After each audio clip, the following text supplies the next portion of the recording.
नमस्कार दोस्तों, स्वागत है आपका एक बार फिर से अपने YouTube channel Saraswati classes short hand में। जैसे कि हिमालय सीरीज़ को लेकर हमने ये वीडियो बनाए थे। लास्ट में हमने देखा था कि हिमालय की उत्पत्ति कैसे हुई, उस कॉन्सेप्ट को समझा था। उसमें थोड़ा सा भाग ट्रांस हिमालय का भी देखा था। आज के वीडियो में हम ट्रांस हिमालय, महान हिमालय, लघु हिमालय और शिवालिक, ये तीनों कंप्लीट करके इसके बाद इसके वन लाइनर जो भी बनेंगे, इसके वन लाइनर को लेके आएंगे। तो आज हम देखते हैं इसका मेन भाग, ट्रांस हिमालय, महान हिमालय, लघु हिमालय, और इसके मोटा मोटा जो फैक्ट हम देखेंगे जो एग्ज़ाम में आमतौर पर बनते हैं। तो आइए स्टार्ट करते हैं ट्रांस हिमालय से। ट्रांस हिमालय के बारे में हमने पिछले वीडियो में भी कहा था कि इसको अलग अलग नाम से जाना जाता है।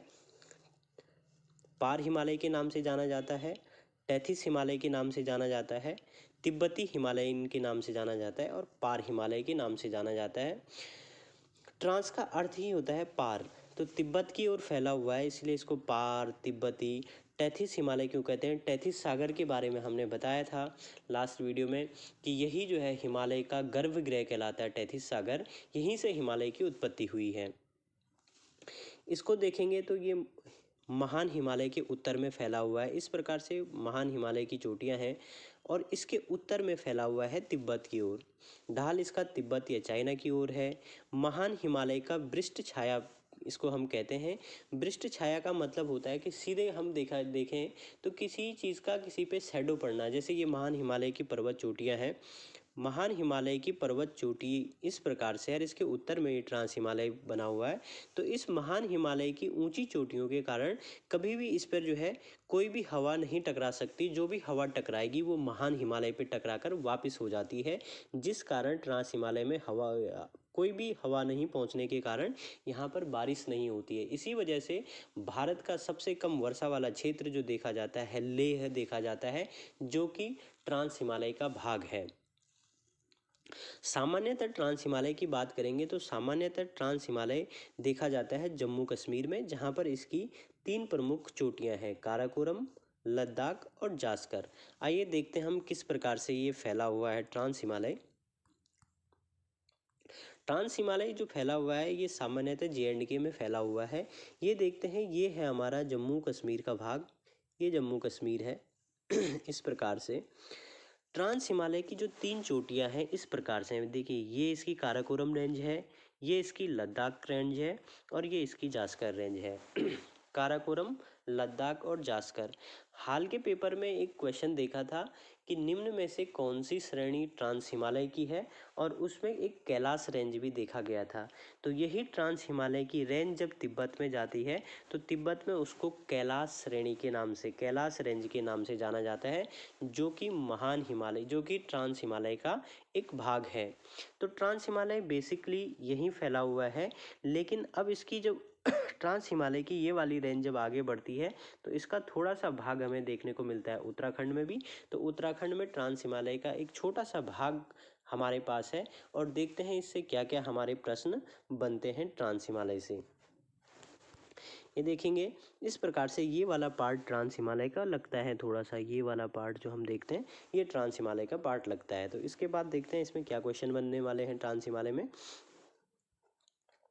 ट्रांस हिमालय में एक क्वेश्चन तो यही बनता है कि इसके क्या क्या नाम है। तो ये नाम हमने इसके देख लिए हैं कि क्या क्या नाम है। कितने किलोमीटर क्षेत्र में फैला है? तो लगभग 20 और 30 किलोमीटर के क्षेत्रफल में फैला हुआ है महान हिमालय के उत्तर की ओर। 1936 में स्वेन हेडन ने इसकी खोज की। यह जो है अवसादी शैलों से बना हुआ है, हिमालय से पहले का है। यही इससे जो है क्वेश्चन बनते हैं, इससे ज़्यादा ट्रांस हिमालय से प्रश्न नहीं बनते हैं। अब आते हैं हम महान हिमालय में। महान हिमालय से उत्तराखंड में जो बेसिकली क्वेश्चन बनते हैं वो महान हिमालय की पर्वत चोटियों से क्वेश्चन बनते हैं। तो इसकी पर्वत चोटियों को कैसे याद करना है इसको हम आगे करेंगे ट्रिक के माध्यम से। लेकिन पहले देखते हैं कि महान हिमालय से क्या, मतलब थोड़ा इसका कॉन्सेप्ट समझते हैं। वैसे तो कॉन्सेप्ट हमने हिमालय में समझ ही लिया है, लेकिन फिर भी क्या क्या क्वेश्चन इससे बनेंगे। भारत के हिसाब से हम देखेंगे तो भारत के हिसाब से जो महान हिमालय है, भारत के हिसाब से महान हिमालय जो रेंज मिलती है आपकी, ये जम्मू कश्मीर से लेकर के अरुणाचल प्रदेश तक की फैली हुई है महान हिमालय। और इसी महान हिमालय में उत्तराखंड में जो इसकी चोटियां हैं, हमने इस वाले भाग को पढ़ना है। यहाँ से क्या प्रश्न हमारे महान हिमालय से बनते हैं, तो आइए स्टार्ट करते हैं महान हिमालय का टॉपिक। महान हिमालयों को किस किस नाम से जाना जाता है, एक प्रश्न कई बार ये भी आ जाता है।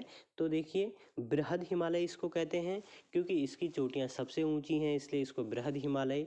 और महान हिमालय, इसकी चोटियों की महानता, ऊंचाई में महानता की वजह से इसको महान हिमालय कहते हैं।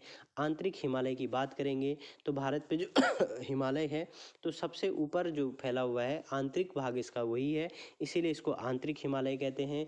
मुख्य हिमालय इसको कहते हैं। भाई, जब हम हिमालय की बात करेंगे तो हिमालय का मेन पार्ट, इसका मुख्य भाग यही है महान हिमालय। जब हम इसका पढ़ेंगे, सबसे ज़्यादा चोटियाँ, ऊंची चोटियाँ इसी में हैं, तो इस वजह से ये मुख्य है।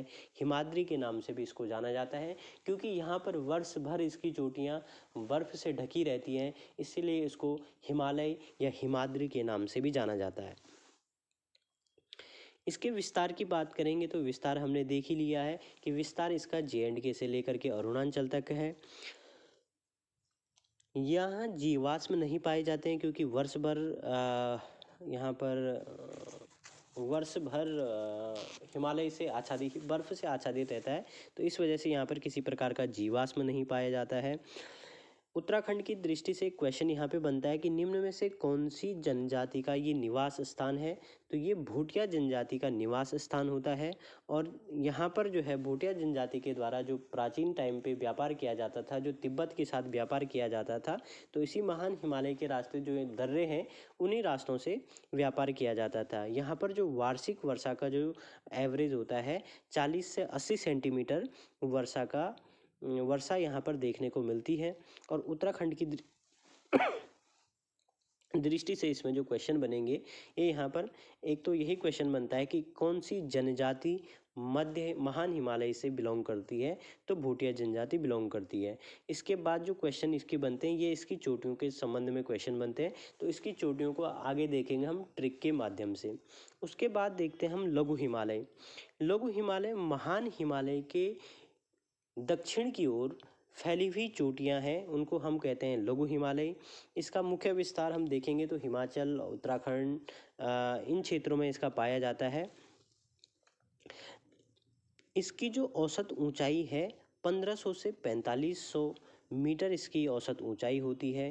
यहाँ पर हमें जीवाश्म का अभाव देखने को, कायांतित चट्टानों से मिलकर के ये बना हुआ है।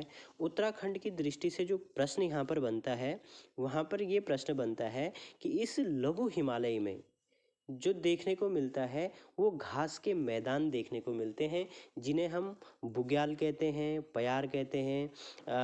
कश्मीर में इनको मर्ग कहा जाता है। इसको कहा जाता है पशुपालकों का स्वर्ग, यानी कि लघु हिमालय को पशुपालकों का स्वर्ग कहा जाता है। लेकिन अगर क्वेश्चन इनडायरेक्ट सीधे तौर पे पूछा जाए कि लघु हिमालय के किस भाग को पशुपालकों का स्वर्ग कहा जाता है, तो घास के मैदानों को, जिन्हें पयाल, बुग्याल, मर्म, थच आदि नामों से जाना जाता है। यहाँ पर लघु हिमालय की प्रमुख जनजाति के रूप में जाना जाता है।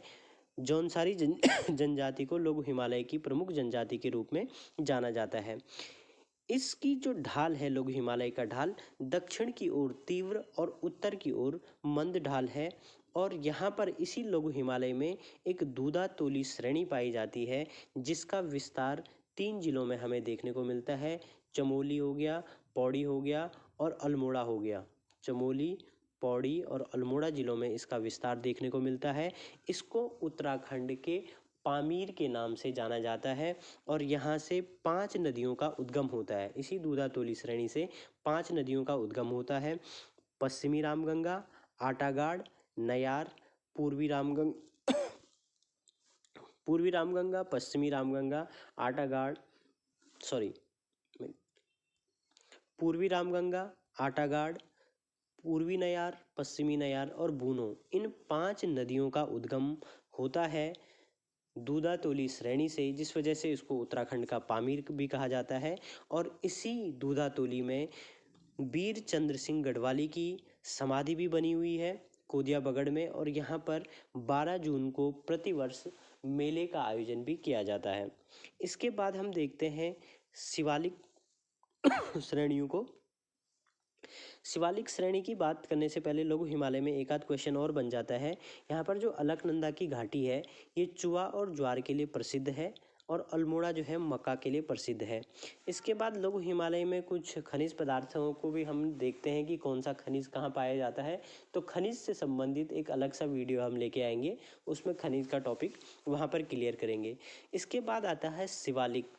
शिवालिक की बात करेंगे तो लघु हिमालय के दक्षिण में शिवालिक की श्रेणियां पाई जाती हैं, जिसको बाह्य हिमालय के नाम से भी कहा जाता है, या हिमालय का पाद के नाम से भी कहा जाता है, या हिमालय की अंतिम पर्वत श्रृंखला के नाम से भी इसको जाना जाता है। प्राचीन ग्रंथों में इसको मैनक पर्वत कहा जाता है। शिवालिक का जो शाब्दिक अर्थ होता है शिव की भौहें, शिव और आलिक यानी कि शिव की भौं शिवालिक को जाना जाता है। और आर्थिक दृष्टि से सबसे संपन्न क्षेत्र है, इसलिए इसको जो है उत्तराखंड का हृदय स्थल भी कहा जाता है। सामान्यतः इसकी ऊंचाई 750 से 1500 मीटर के बीच होती है। निर्माण की अवधि में देखा जाए तो इसका निर्माण जो है सबसे लास्ट में हुआ है, और अवसादी प्रकार की चट्टानें इसमें देखने को मिलती हैं। यहाँ हमें जीवाश्म भी देखने को मिलेंगे। सर्वाधिक वर्षा वाला क्षेत्र उत्तराखंड में यही शिवालिक क्षेत्र होता है, जहां पर हमें देखने को मिलता है कि सर्वाधिक वर्षा नरेंद्र नगर में लगभग 318 और राजपुर में भी लगभग 318 सेंटीमीटर बारिश हमें देखने को मिलती है। तो ये शिवालिक क्षेत्र है जहां पर सर्वाधिक वर्षा हमें देखने को मिलती है। उसके बाद हम देखते हैं दून और द्वारका। शिवालिक व मध्य हिमालय के बीच में हमें दून और द्वार घाटियाँ मिलेंगी। जो पूर्व की ओर होगा इनको हम द्वार घाटियाँ कहते हैं। ये मध्य हिमालय की रेंज हमें देखने को मिलेगी, और ये शिवालिक की रेंज हमें देखने को मिलेगी। तो जो पश्चिमी क्षेत्र हैं ये दून कहलाता है, और जो पूर्वी क्षेत्र है ये द्वार कहलाता है। उत्तराखंड में 2 प्रसिद्ध दून और द्वार हमें देखने को मिलता है। पूर्व में हरिद्वार हो गया और पश्चिम में देहरादून हो गया। तो दून और द्वार से कुछ क्वेश्चन हमारे बनते हैं कि कौन कौन से दून यहाँ पे प्रसिद्ध हैं। तो इसके वन लाइनर में हम देखेंगे, इससे जो भी प्रश्न बनेंगे वन लाइनर में इसको हम कंप्लीट करेंगे, इसकी जो भी आगे आने वाला पार्ट है। तो फिलहाल के लिए अगर आप चैनल पे नए हैं तो सब्सक्राइब करें हमारा यूट्यूब चैनल, और इसमें कंप्लीट वीडियो हम लेके आएंगे। धन्यवाद।